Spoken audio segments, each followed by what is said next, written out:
কৈলাসহর থেকে আজ আমি লাটিয়াওড়ার উদ্দেশ্যে রওনা হয়েছি।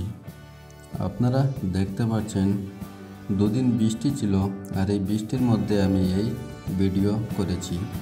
শহরের অনেক ভালো আছে, অন্য দিক থেকে শহরে কোনো জল নাই। বৃষ্টির মধ্যে ভিজা ভিজা ঝিরিঝিরি বৃষ্টি, এর মধ্যে আমি ভিডিও করছি। টাউনের যে দৃশ্যটা আছে, ভিউ আছে, অনেক সুন্দর, আমার কাছে অনেক ভালো লাগতেছে। এই মুহূর্তে আমি কৈলাসহর যে থানা আছে, থানার সামনে দিয়ে আমি যাচ্ছি। সেখানকার জায়গা অনেক ভালো, অনেক সুন্দর। এটা হচ্ছে আমাদের প্রাণের শহর, তার নাম হচ্ছে কৈলাসহর। আমি এখান থেকে কালীবাড়ির সামনে দিয়ে এখন যাব। সব দিক দিয়ে ওই জায়গাতে কিছু জল আছে, তবে এই জলে মানুষের কোনো অসুবিধা হচ্ছে না। 2 হুইলার, 3 হুইলার, 4 হুইলার এদিকে যাচ্ছে, এতে কোনো সমস্যা হচ্ছে না। আমি এসে গেছি কালীবাড়ি মেইন গেটের সামনে। এখানে কিছু পরিমাণে জল আছে, এখানে অনেক সুন্দর একটা ভিউ। মানুষ এখানে এসে ভিডিও এবং ফটো এখানে তুলছে, অনেক মজা নিচ্ছে ওরা। আমি এসে গেছি এই মুহূর্তে টাউন হলের সামনে যে পার্ক আছে, পার্কের সামনে দিয়া আমি যাচ্ছি। এসডি অফিসের সামনে হয়ে আমি টিলাবাজার যাব। আপনারা দেখতে পাচ্ছেন এখানকার দৃশ্য, এখানে কিছু জল আছে, সেই জলগুলা মানুষের কোনো অসুবিধা হচ্ছে না। এই মুহূর্তে আমি নেতাজির সামনে আছি, সঙ্গে ফায়ার সার্ভিস, পাতালডিঘি হয়ে আমি কুবজার হয়ে টিলাবাজার যাব।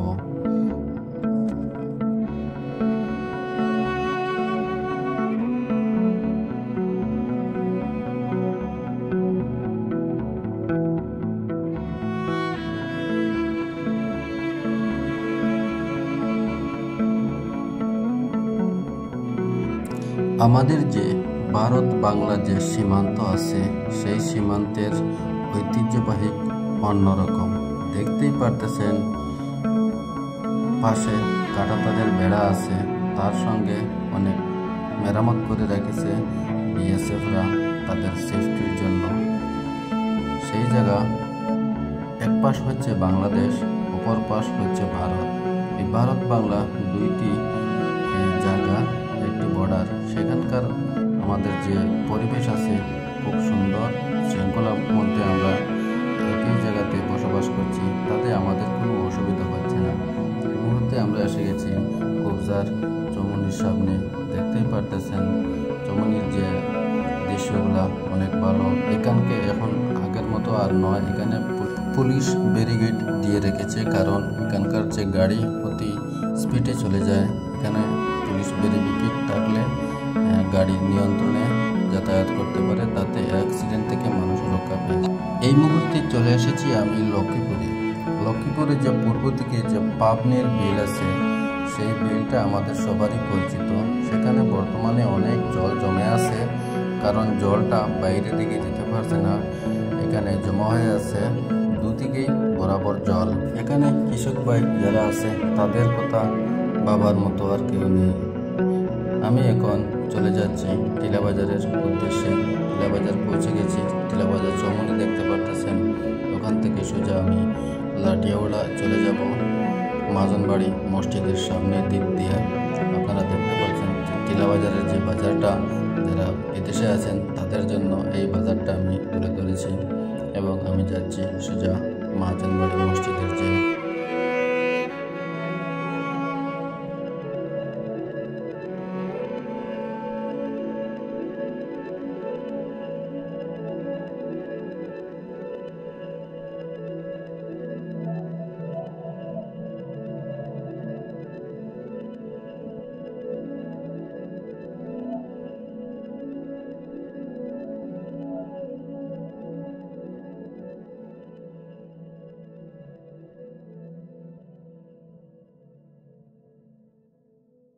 শেষ। আমি পৌঁছে গেলাম মহাজনবাড়ি মসজিদের সামনে। আপনারা দেখতে পাচ্ছেন মহাজনবাড়ি মসজিদের